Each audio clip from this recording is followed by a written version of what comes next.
الحمد لله رب العالمين القائل في محكم كتابه إنك ميت وإنهم ميتون، والصلاة والسلام على نبينا محمد الذي قال الله تعالى عنه أفإن مت فهم الخالدون، وعلى آله وأصحابه وأتباعه إلى يوم الدين وسلم تسليما كثيرا. وبعد، إن يتي الله سبحانه وتعالى الله موضع wurɗo mo mayata taguɗo mayde nden tagi gurnanɗan ɗum ɗon rewa e kala wonki meeɗay mayde on tigi teddiral wa fiita o ronku meeɗude mayde, o jogorali jawdi wa fiita o ronku meeɗude mayde, o jogorali gandal wa fiita o ronku meeɗude mayde, o labiraka fiita o ronku meeɗude nden mayde. Allah ko tedduɗo mawɗo wawɗo mo tata kon ko hayyul la yamut. ɗen juula ene laaɗo Muhammad sallam toranomo jam e kisiye Allah subhanahu wa ta'ala humpiti e Qur'an wonde Muhammad mayey. yono si Muhammad maye ene yimɓe ɓen hina sikka kamɓe ɓe heddoto hoore leydi ndin hara ɓe ñaama hiɓe yara hiɓe jinda ɓe mayata ya babuyen o waye ko wari nelaɗo ko warayɓe hay goto heddatako. yo Allah ɓeydan sahaba ɓen kadi ngal teddungal e barke e yurmede yaafo en fof so ƴettita en o tumbidira en e o annabajo e ɓe sahabaɓe yimɓe moƴƴunoɓen ka aljannaji towɗi, aljannaji nema, ka jannatul firdaus. so ɗum feƴƴi musidɓe tedduɓe wonɓe heɗade fewndu o saa e radio bonheur, yiɗuɓe o émission ma émission jonaɗe jonnede o radio meɗen. min salmini on salminagol islam, yo jaam wone moɗon e kisi nokku o ka wonɗon. raynelaɗo sallallahu alayhi wa sallam en fuɗɗino yewtude maɓɓe ñanden ka nawnare nden nangiɓe ɗon, nawnare nde ɓe faati e mum nden nawnare nde tiiɗi nde satti e maɓɓe tawi ɓe wullito hoore maɓɓe nden ɓanndu ndun haa tawi hiɓe wasiyo, ɓe wasiyi ko jokke, ɓe holli ko ɓe accidi e meɗen e nder ɗum haa jooni nawnare nden hino e maɓɓe ɓe faataaki, kono ɓattike ka ɓe faato. nder ɗum ɓayɓe fooyi haa tawi ɓe wawata seenade julna, tawi ko Aboubacry radiallahu anhu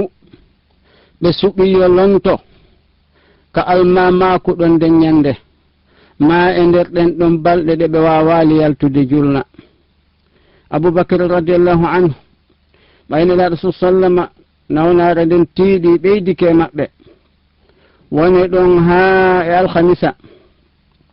e nden alhamisare nder yontere nawna on wonoy haa ka geeƴe nelaɗo sallallahu alayhi wa sallam tayno tampi ɓe maaki yo ɓe ngura nden ɓannan ɓe ɗon ndiyal looteteɗan, yoɓe wisuɓe ɗon ndiyan ɓe ndaara so tawi woyi ɓe foygitoto, si ɓanndu ndun hettoto ɓe waawa seenaade tawde julɗe geeƴe nden. ko ɗum ɓe fewniɗan ɗon ɓe fokkitoy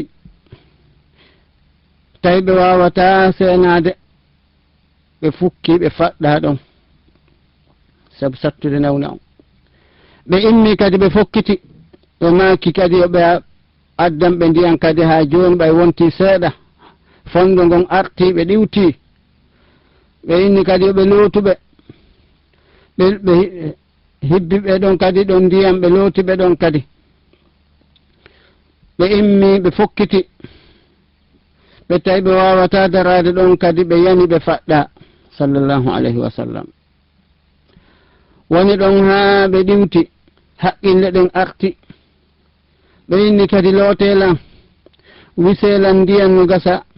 mi heɓay cembe mi sattay mi softay tawdoyeede e nde julde ɓe waɗi ɗum ɗon kadi ka laawol to taɓol e nder hen ɓe tawi tigi on ɓe wawata hewtoyde yaltude ka suudu maɓɓe ɗon hewta ka gangunal ka mihrabu ka ɓe woyi darade julna ɗon elaɗo hewti ha tawi ɓe wawa yaltude ka suudu ka ɓe ɗon hakkude on ko yalta tun naata aɗa satti kono fondo gonno e julde nden fondo gonno e julde jama nden on tuma ɓe maaki yeyete aboubacry yo julnu jama on yo julnu geeƴe ɗen mi wawata hande hewtude toon aboubacry radiallahu anhu o seeni o julni geeƴe ɗen ɗon woni juma kadi o julni woni asri o julni woni subaka alan o julni on julɗe 17 seydina bakar no julnude jama on nelaɗo sallllahu alayhi wa sallam hiɓe ka suudu nene aicha ka suudu maɓɓe ɗon hi ko ɓantugol turride on ma on tatum bafalngal naate ka juulirde no takkodirno hakkude ɗon julɗe 17 nelaɗo sallllahu alayhi wa sallam ɓe hewtali ka juulirde ɗon holli ɗum satti nawnare nelaɗo nden tiiɗi satti ha hewti tawi ɓe wawata julde ɗon julde jama ɓe wawata almade tawi ko ɓe lonti ɓay wonoyi ɗon e juma on e ala ka fana e ala on ɓe tawi nden ñande no hayfi seeɗa on to ɓe maki wallelan ɓay heelan mi ndaara somi hewtoy ka juulirde on tuma ali bun abi talib radiallahu anhu e alfadle bun al abbas radiallahu anhuma ɓeɗo ɗiɗo seeni ɓe ɓahinelaaɗo ɓe bakimo gooto kala maɓɓe bakkire ɗum sengo nelaaɗo sa sallam fiiliɓe ɗon nelaaɗo seeni ɓe seeniniɓe ka juulirde ɗon ka julde fana ɓe tooli ɓe julni tawi ko ɓe habbirta kon nanata ko ɓaawo ko saydna bakar on e nande so o nani ɗon o nantinena ɓaawo en nelaaɗo no almade saydna bakar no hewtinde sappuji ɓaawɗin kabbirali nelaɗo ɗin koni nde ñande nelaɗo sallah sallam koni o juulira fana e ala ton woni ɓay tawi no hayfi seeɗa on tuma ɓe makode jama on jamaji ɗin fondoji ɗin welti weltine laaɗo ndikki aafiya no heɓade aafiya heɓike hande ɓe balɗe tati ɓe hewtali ka juulirde kono hande ɓe wawi hewtude on tuma nder ɗum ɗon jaka ko haaɓe okkitira piiji koɓe marno e aduna kon e haqqeji koɓe joganino kon yimɓe ɓen ko hita ɓe mayta ɓe jogii haqqehu goɗɗo taɓe mayta ɓe acci jawdi ko rone o ko annabaji kanko ɓe ronataki jawdi ko diina ɓe ronete ko diina kan on tigi ronata annabaji o jaka on tuma koyneteno kon jawle koɓe jogino ko sendano kon ɓe jogino golloɓe kurkaɗi maɓɓe on tuma ɓen ɗum ɓe okkitiri ɗum ɓe okkitiri ɓen ɓe renɗini ɓen jeyanoɓe maɓɓe ɓe renɗini ɓe fi Allah woɗɗum ɓe okkitiri woɓɓe ɓen jawle ko innete kon hiɓe marno seeɗa ɗum ɗon kadi ɓe okkitiri armu maɓɓe on jogoran maɓɓe on kaafa maɓɓe laañal maɓɓe ko ɓe haɓirayno kon ɗum ɗon kadi ɓe okkitiri ɓay wonoyi jemma neno aishatu radiallahu anha kaɓe woni ɗon koynete kon lampe maɓɓe mo ɓe huɓɓinta on ndaygu maɓɓe ngun tawi ɓe ala koynete kon wano karsini ko huɓɓinire ma nebban ko ɓe waɗayno ka lampuji kon on tuma ɓe neli ɗon e kawtalji maɓɓe ɗon waɗani men ɗo komin dayginira nelaɗo no fooyi min ala ko ɓen dayginira ka suudu amen ga mi wawa dankade nelaɗo sallllahu alayhi wa sallam on tuma ɓe okkora ɗum ɗum ɗo kadi holli hari hay fuy ala ka galle suudu nelaɗo ndun sallah sallam ko miskin ko aduna ga ko ɓe miskin ɓe ala haaji maɓɓe noon alani e moɓugol gurnan aduna ɗam so ha ɗum hay ko innen koko goɗɗo waɗa ka lampu mum karsini halko sintina ton charbon um huɓɓine tawi ala ko ɓe toroyo tawi nelaɗo sallllahu alayhi wa sallam e ɗum hiɓe jogino ɓornateru maɓɓe ndin koɓe ɓornoto konɓe seene jihaadi ma si ɓe seenike jihaadi ko ɓe ɓornotono konɓe haɓida e ayɓe allah ɓen tawi hay ɗum ɗon arni sa'i hum sattani ɓe tawi ɓe ala ko ɓe nafo ɓe ala ko ɓe jonna ɓe ngura maɓɓe nde yo nafo ko ɗum ɗon ɓe ƴetti ɓe jonni alyahudiyankejo ko ɗum won hakkum ɓe ñawloy ko ñaame ɓe ñawloy ton ko ñaame ko ɓe jonna ɓeyguli maɓɓe ɗin e ɓeygure maɓɓe nden wonɓe ka bakkiɓe ɓe ka nder suudu ɓe jonni ɓe ko noon ɓe ñawloy ɗum ɗon ɓe ƴetti on teni maɓɓe mo ɓe haɓiroyta ka jihaadi ɓe jonni alyahudiyankejo on ɓe tigginimo ɓe inni jogo ɗum ɗo ha mi heɓa komi weɓiranani komi ñawlima ɗo ko nelaɗo sallah sallam hewti ɗon tawi ko ñaame ala ko ɓe ƴettu on teni maɓɓe ɓe jonna fiyo ɓe heɓa koɓe nafaw ɓeɓe ñawlo ɓe heɓa koɓe ñammina kono ɗum ɗo ngal miskinan ka ko yagal ko kadina ga allahu akbar kamɓe woni attotoɗo nadde ka aljanna sallllahu alayhi wa sallam woni ɗon e ala on kikiɗe ni ayi ɓe heɓɓitiɗi piiji ɓe andini ñamale koɓe jogui kon jawle koɓe mari kon ɓe okkitiri horɓe ɓen e jiyaɓe ɓen ɓe renɗini koyente kon haqqe banu adama hande kadi ɓe laaɓi e muɗum ɓe ɓortike haqqeji ɓi adama en mutta haqqe hakkude maɓɓe allah haqqeji ɗin hakkude maɓɓe allah ko yaafaɗi allah no yaafaniɓe hollino ɗum e qur'an kanko ko nelaɗo ko muhammad ko yaafaɗo nawnare nden ha joni no hayfi seeɗa ɓay woni e tenen bimbi no allah muuyi kapiiji ɗin o hawren dinna tawi nden ñande e tenen on ko turunene aishata radiallahu anha sonna maɓɓe o geɗal saydna bakar radiallahu anil jami tawi nden ñande ko turunene aishata on tumani laɗo sa sallam seeni ka maɓɓe ɗon kanene aicha ɗon saydna bakar ha joni on tuma saydna bakar julni jama on ka subaka ɗon tawne laaɗo nawnarɗen tiiɗi ɓe wawali yaltude nde ñande kadi julna ka subaka on tuma hiɓe muuse hiɓe ka nder suudu nene aicha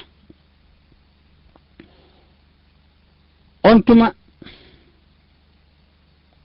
nelaɗo sallllahu alayhi wa sallam koni ɓe towniri rido on ka suudu nene aicha ɗon ɓe renti sahabaɓe ɓen hino ka julde to hino juulude subaka on tuma nelaɗo sallah sallam ɓe muusi ɓe jali seeɗa hargo ko tawi sahaba ɓen no wurnitude dina kanno ñinnude julde nden ɓe geli ɗum ɗo si ɓe fatike nde ka dina ko wuuro hakka nde julde ko ñinnetede seydna bakar radiallahu anhu o so'i nelaɗo sallah sallam towniri do on o sikki nelaɗo wawa yaltude julna ko ɗon o yaari ɓawre seeɗa yo nelaaɗo hettu gangunal ngal mihrabu on kaɓe julnata ɗon ka mihrabu ɗon yo nelaaɗo hettu ɗon ɓe seenoɓe julna. nelaaɗo sallallahu alaihi wa sallam ɓay sahaba ɓen tini ko Sayyidina Bakar waɗi kon ɓe so'i wonde makko Sayyidina Bakar so'i ko nelaaɗo gasa ɓe seento joni ɓe almo. wallahi yimɓe ɓen hakke makko ɓe welti kon seeɗa ni nde ñande ɓe fitinaka, seeɗa ni nde ñande ɓe bonnali julde maɓɓe. sahabaɓe nun tawata ko ɓen ɓe Allah manto alladina fi salatihim khashi'un pelle hiɓe yankini kono welo maɓɓe ngon nelaaɗo heɓiti aafiya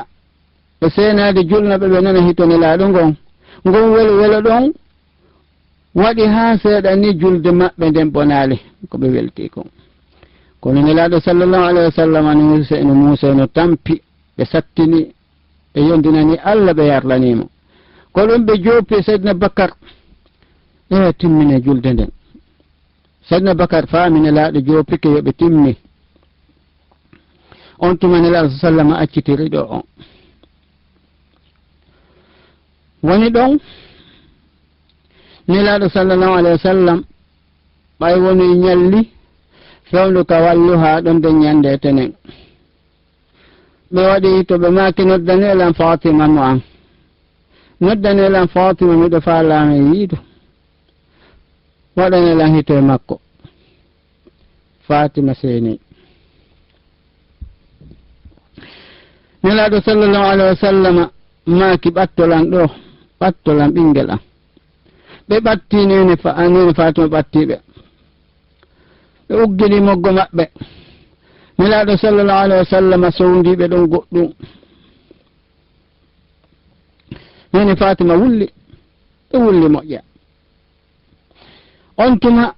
wonti ɗon seeɗa ɓe maki ɓattolan nene Fatima ɓatti ɓe sownditori ɓe e ndiyanuru kadi goɗɗum nene Fatima kadi jali nene Aisha radiallahu anha no sutodi ɓe hakkunde aaden e geɗal mum on hakkunde geɗal on e baaba mum. on tuma nene Aisha landi nene Fatima ene Fatima ko honɗum waɗi nane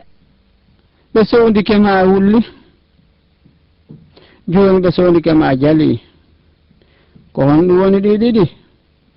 nene Fatima on bikarahu mum kon ɓe wawali makude ɗon makane nene Aisha ko honɗum waɗi ɓenni mi yeetoy to on minan en nden mi yeetoy to on kono hewtali kam mi yeeto on nde hewtuo mi yeetoto on taw hawju ɓay woni nelaaɗo sallallahu alaihi wa sallam faatoyke ɓay nelaaɗo sallallahu alaihi wa sallam faatike on tuma nene Aisha landi Fatima ko ɗum no wanno oyatu maynu a yetotola nene Fatima maki woko baba en amma kan nolan aran ko ɓe sowdilan kon mi wulli ɓe maki mi hisata e nde nawnare an ɗo ay nde nawnare no mi nawni ko nde wonata sabba am mi lut mi immata ko e nde nawnare mi wulli ko tinnoɗo lawulla ko nene an on tuma ko ɓe sowdinolan ɗiɗa ɓunkum ɓe makanilan ayo Fatima e ɓeygur anden fuu simi maayi ko an attoto jokkitudelan ko an attoto mayde jokkitelan. Allahu akbar ho ɗum ɗo kadi weltinilan min accirta o no weltinira mayde o no yeyete fi mayde o wulla o no yeyete fi mayde o wulla ɗum kam o welto o yeyete fi mayde o welto ta woɓɓe no huli mayde ɓeɗo no andi no hebli no préparé kaɓe to wayto konko ɗum waɗi si ɓe weltori mayde nden. Allahu akbar Allahu akbar on tuma nelaaɗo sallallahu alaihi wa sallam ɓeyditani ɗon Fatima o inni hey ko an sa maayoyi a tawoyiɗam ko aljanna ton ko lahara ton ko an woni sayyidatu nisa'il alamin e rewɓe ɓen fof suddiɓe ɓen fof ko an woni koho maɓɓe ko an woni yeesojo maɓɓe on tuma oɗo kadi wele wele ngon ɓeydi o hawjani heɓugol ɗum o hawjani ga o suti toon ɓaymo andi ko welo welo welo weloji ɗin fuɗɗike jokkodirangol mo ko ɗum waɗi mo sabbi tullajal makko ngal mo sabbi ñalande nden nde hewti nde hewtay on tuma nene Fatima yi ko nelaɗo tampi kon nelaɗo no oona nelaɗo no oona hiɓe otta hiɓe tampiɓe Muuse haa ɓe ma nene Fatima maki ko ɓaytini ko nelaɗo tampi kon hino oona Muusede wa karba aba ko ɓen an tampi hande ɓen an no tampi baba no tampi nelaɗo sallallahu alayhi wa sallam ɓe makani gueɗal maɓɓe on laysa ala abika karbum ba'da al yawm Fatima jebbilo sattinoɗa so hande feƴƴi baba ma tampitata so hande feƴƴi baba ma tampitata tampata few hande tun jebbilo sattinoɗa nani sattino nelaɗo sallallahu alayhi wa sallam ɓe noddi alhasana alhusayni taniraɓe maɓɓe ɓen ɗiɗo radiallahu anhuma gueɗal ɓe Fatima mo maɓɓe ɓay ɓe noddi alhasana alhusayn ɓe no ka fondo nelaɗo num ɓe no ka wonki nelaɗo no yiɗunoɓe ha hatti nelaɗo sallallahu alih w sallam ɓuukiɓe nelaɗo lulniɓe mawliɓe woni hiɓe waynodirde ɓeygol maɓɓe nde ɓe waynodiri e gueɗal ɓe maɓɓe Fatima luttunoɗo ma yaali on ɓe nodditaniraɓe maɓɓe ɓen ɓe lunnike ɓe waynodirde ɓe noddi ɓeygol maɓɓe ɗin ɓen ɗon kadi nelaɗo waajiɓe andintinniɓe Allah andintinniɓe lahara o nelaɗo toriɓe yaafuye e yarlanede ɓe wasiyiɓe ko giɗo wasiyato giɗo mum ko wonduɓe wasiyodirta ɓe tori yaafuye haqqiji ko wonata hakkude wonduɓe ɓen o woni ɓe waynodiri e ɓe yurde nde wonki kin ɓattike ka sorte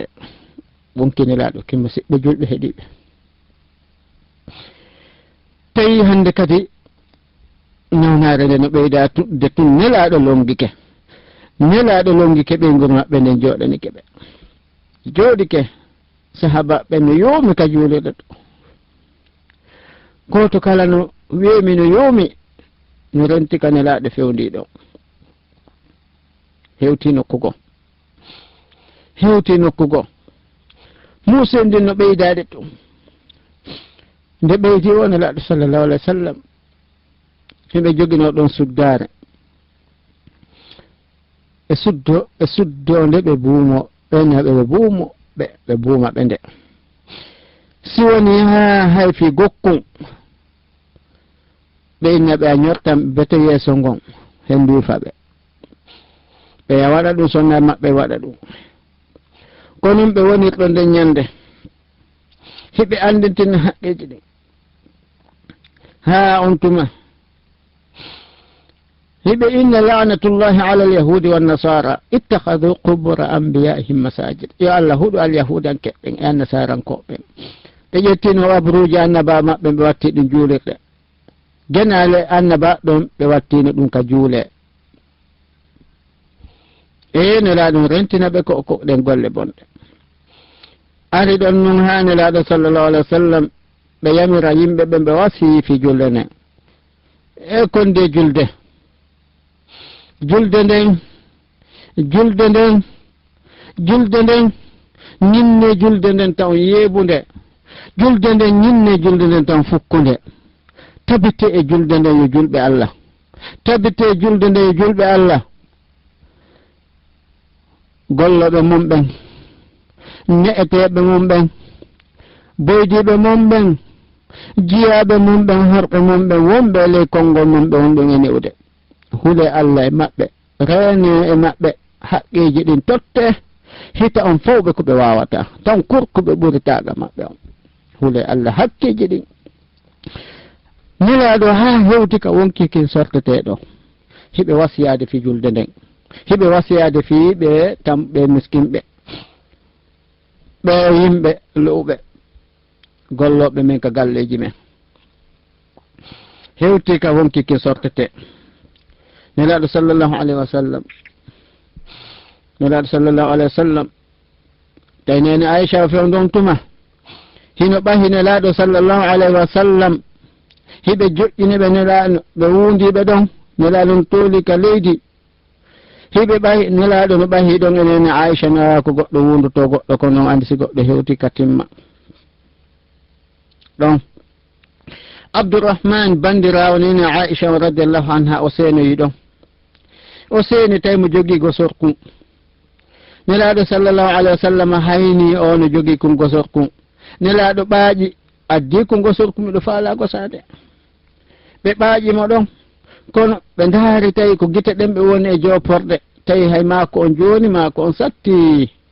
satti hay maako on tawi ala yaltude moƴƴe on tuma ɓayne laaɗo jopori gite ɗen ɗon ɓe faala gosade nene Aisha faami noddi bandam mum o inni addindu gosordu o addi gosordu ndu nene Aisha radiallahu anha ƴakkani nelaaɗo gosor kunkun ha kun ɗaati on tuma ɓe gosi nelaaɗo sallllahu alayhi wa sallam ɓe gosi nelaaɗo sallllahu alayhi wa sallam ɗum ɗo holli nelaaɗo sallam no duumi e sunna gosagol ngol hay fewndo hakka ɓe ƴettitete ɗon andi ɓe tentinino ɗum e hadisaji ɗi yewtanoma feƴƴi tawi nelaaɗo sallllahu alayhi wa sallam hino ɓanta sookel ngol tiggito ka kammo ɓe renti ko sutiɓe kon ɓe renti malakul mawti e walloɓe moɓen ɓe hewti ɓe fokkiti argol ƴetta wonki nelaaɗo kin ko ɗum nelaaɗo sallama ɓe ugdino ɓe ɓanta sookel ngol ɓe maka la ilaha illa llah inna lil mawti la sakarat la ilaha illa llah nelaaɗo muhammadin sallllahu alih wa sallam hewti ɗo ɓe sintiri naka en mbaɗe mayde en mbaɗe ɗere mayde no muusi ɗeɗɗere mayde no muusi jeka so tawi no daɗayno ɗum ɓe annabaɓe daɗayno nelaaɗo daɗayno nelaaɗo ɗeɗɗama ɗeɗɗere mayde ɓe longike tata kamɓe tigi satti hewti ha tawata kamɓe tigi maka emba ɗum emba mayde no muusi la ilaha illa llah inna lil mawti la sakarat ɗeɗɗere mayde no muusi nanngal mayde no muusi mayde no muusi Allah hoynan en mi torki Allah hoynan en ñande tawi wawana hoore men ñande hewtuɗen kado hewti ɗo ñande longiɗen jooɗana ɗen fof no yoomi no aani yuppoɓe gonɗi no yuppa gonɗi fof no renti ka fewndi ɗon tere ɗen fof mayri seeɗa seeɗa ɗen ɗeɗɗer ɗo yo Allah hoynanen en ñande tawi en wawana hoore men ñande hewti kanelaaɗo hewti ɗo yo Allah waɗi tata ko la ilaha illallah on enen kadono to sakkitode konngol meɗen hara ko ngol sakkitoto makude nde ɗen seere e adna nela so sallama yewtino mo tawi ko ngol konngol woni sakkitangol makede e makuji makko ɗin e hoore nde leydi mo ƴettite on ɗon ko aljanna o ko nela so sallam ɓe maaki ha gasi ɓe huuwi kadi enen kadi won maayoɓe wuurɓe maayoɓe dankotoɓe nawnuɓe maaya wondoɓe nawnuɓe pour ko Allah acci en andintinen ɗum mayɓe men ɓen yaqenu mawtakum bi la ilaha illallah longini mayɓe maayoɓe men ɓen ɗum sallallahu sallam koni ɓe ɓanta sookewo ngon ka kammu ɓe tiggito ɓe purtino ka kammu ɓe ndaara ka nder ɗum a waɗne keɗe suudu ɓe renti ko suti ko malakul mawti en seenade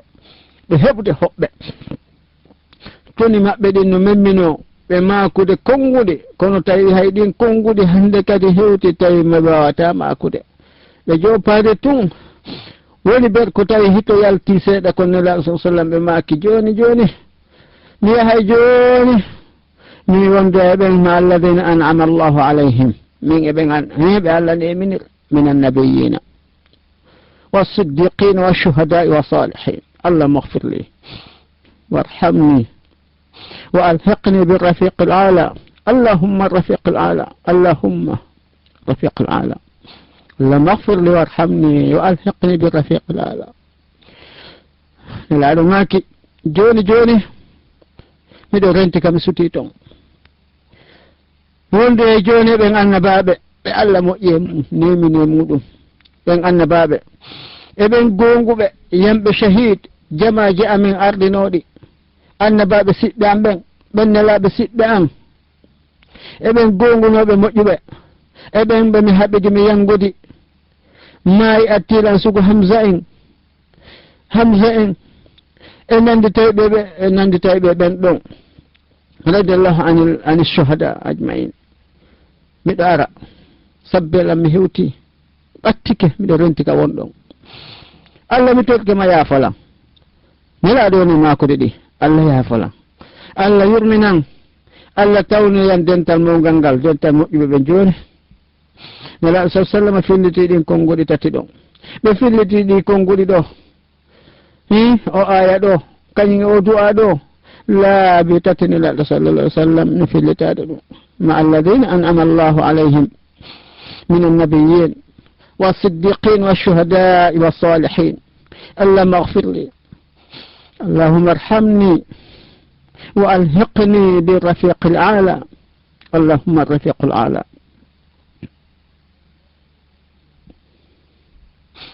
كفاند أنتما نلا سلم بورتني كفاند أنتما نلا سلم بورتني كفاند أنتما نلا صلى الله عليه وسلم سيدي أدنى ومكي كي سرقام ومكي نلا كي صلى الله عليه وسلم يلتي ومكي كي سرقام بفاتك نلا بفاتك كفاند لو بفاتي soke wongo ɓe townuno gon ɓe sintira la ilaha illallah ko ɗon soke gon wonki iwi e maggo ngo wura hankadi ko ɗon soke gon lerɓiti nana Aisha en tambi soke gon belni nelaɗo sallallah alih w sallam ɓe moƴƴintinnani nelaɗo sallallahu alayhi wa sallam koni ɓe wattitani ɓe wattan nelaɗo sa sallam ko mayɗo waɗante ko nelaɗo timmi nelaɗo fatike fewn ɗon tuma nelaɗo sa sallam faati ɓe moƴƴintinnani ɓe ɗum ko e tenen ɗon e tenen ñande 12 paran aranur paran ɗimmuru ndun ñande 12 e tenen ñande 12 paran ɗimmuru ndun nelaɗo sa sallam faati hitande 11 ko nelaɗo sallah sallam i makka seni madina e faati ka suudu nene Aisha ka walluha ɗum ka fewno ka walluha nelaɗo sa sallam ƴettita hoore ndi leydi ɓe faati ɓe jibina e tenen ɓe faati e tenen ɓe jibina e tenen e shahr rabi' al awwal ɓe faati e tenen shahr rabi' al awwal allahu akbar tawfiqu min allah subhanahu wa ta'ala kono nelaɗo sallallah alih w sallam ɓe faati nde ñande tawi tariha on datuma ɓe faati e mum ɗon e nde ñalande ɗon e nde lewru ɗon ko ɗum ɗon timmini duuɓi 63 ko nelaɗo sa sallam wuuro e hoore leydi ndi duuɓi 63 e balɗe inna lillahi wa inna ilayhi raji'un inna lillahi wa inna ilayhi raji'un inna lillahi wa inna ilayhi raji'un faatude nelaɗo sallallah alih w sallam sahaba ɓen andi nelaɗo timmi ɓe weemi ɓe jiɓi ko honno ɗum ɗo nde fatini nelaɗo humpitirte ko honno nelaɗo e wirte ko honno jama humpitorɗa wawi on saaha e hum jakka ko subaka juulano wonɗo mbay weeti seeɗa seydna bakar inni yo ƴewtoɓe e guure mum nden yo wawka suudu ƴewto ko fewndi toon on tuma noon ngunu on fuɗɗa ngunede e nelaɗo maayi nelaɗo seede adna on tuma seydna oumar no jooɗi ɗon o inni naafiqi ɓe fuɗɗike ngaygu ko ɓe añi nelaɗo kon ɓe fuɗɗike innude nelaɗo maayi kala momin nani no inna Muhammadu maayi mi saafika faka mi taƴoydande makko ne ɗum wolatake tami nanu ɗum seydna bakar aroy himo yacco himo yawno nde aroy ɓay o hewti o tawi pellet koni woniri o hewti o wubbe o naati fof no yoomi o naati ka suudu ka geɗal makko on Aisha radiallahu anha ka nelaɗo timmiɗo o tawi nelaɗo buumanoma nelaɗo moƴƴintinnananoma nelaɗo wattananoma nelaɗo no sudda ɗum buuma ɓe waɗi hito nelaɗo jaabaki nelaɗo ɓantali guite mum ndaari Aboubacry ɓe fontali junngo makko ɓe salmingol Aboubacry tawi hewtaniɗo nde ñande Aboubacry radiallahu anhu hakkude makko e nelaɗo sallllahu alih w sallam Aboubacry seeni o sudditi nelaɗo ka nelaɗo sallah sallam a sudda ɗon o lunniɓe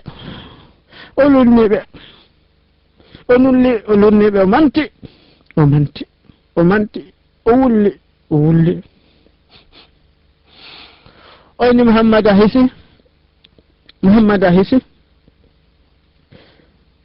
a ɓuttini lanni hande kadi lanni ha hande a fowtike no konte tampere kon a meeɗi ko Allah inno kon kullu nafsin dha'iqatul maut a mettike kono lanni a heɓitata mayde ko Umar no saafito kafa mum kan hino jiɓi hino inna wolɗo Muhammad maayi wo mi taƴoydande makko nden Allah subhanahu wa ta'ala tabintini Aboubacry kabiti o immi o seeni ka juulirde o ƴeewi ka gangunal Umar no yewtato Aboubacry maaki ya Umar ijinis juhoɗo Umar nadaragol yewta fewndi hina ɗum fewndi jooɗo Umar jooɗo terto haala heɗoɗam Umar no yewtida e woɓɓe to Aboubacry o ƴeewi ka gangunal ɗon o juulene ko ɗum o yetti Allah subhanahu wa ta'ala o juulene nelaɗo sallallahu alaihi wasallam o maaki Allah tabintini Aboubacry radiallahu anhu wande ñande Allah tabintini mo wawi heɓɓade o wawi jogitade sala makko o maaki man kana ya'budu Muhammadan fa inna Muhammadan qad mat wa man kana minkum ya'budu Allah fa inna Allah hayyun la yamut on tuma o jangani ɓe ayaje ɗe وما محمد إلا رسول قد خلت من قبله رسل أفإن مات أو قتل انقلبتم على أعقابكم ومن ينقلب على عقبيه فلن يضر الله شيئا وسيجزي الله الشاكر Aboubacry radiallahu anhu waɗi khutba makko on ɗon o yini hay ko ono yo yimɓe kala tawnoɗo ko Muhammadu o ɗo rewata ko Muhammadu woni reweteɗo makko on Muhammad ande maayi Muhammad maayi o seedi adna tawɗo noon ko Allah subhanahu wa ta'ala Allah tedduɗo on Allah o rewata Allah kanko hayyul la yamutu Allah ko himo wuuro mayata enen sowti ha Muhammad maayi Muhammad o maayi o Muhammad o he kon ko nelaɗo non ɗimmoɓe makko annabaɓe mayirnoni Muhammad kadi maayi eyo ko so Muhammad maayi noon hande kadi yiltito ɗo rokto ɗon hande kadi noon yeddom ma ɗum yeddom mayde nde ma ɗum waɗon ko fotaka waɗede tabite jakne Allah yetton Allah koni Ibnu Abbas radiallahu anhu o maaki radiallahu anhuma o ini wallahi nden ñande sikkay hare o aya jippaki adi nde ñande ɓen sahabaɓe tumbuɗe ɓe on fopp nde ñande sikkay hare ha hande ɓe janggal o aya ɗo sikkay ko nde ñande Allah jippino aya ko nde ñande o aya janganaɓe ibn Abbas on tuma non ɓay woni Aboubacry maaki ɗum Umar nani Umar diini ka woni ɗon Umar ko tigi sifi woni wallahi ɓay mi nani Aboubacry no janga o aya kami dari ɗon koyɗe an ɗe wawali townude lan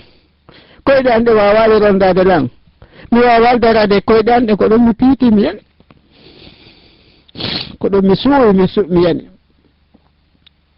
mi andi pellet ko gonga Muhammad maayi mi andi pelle ko gonga Muhammad maayi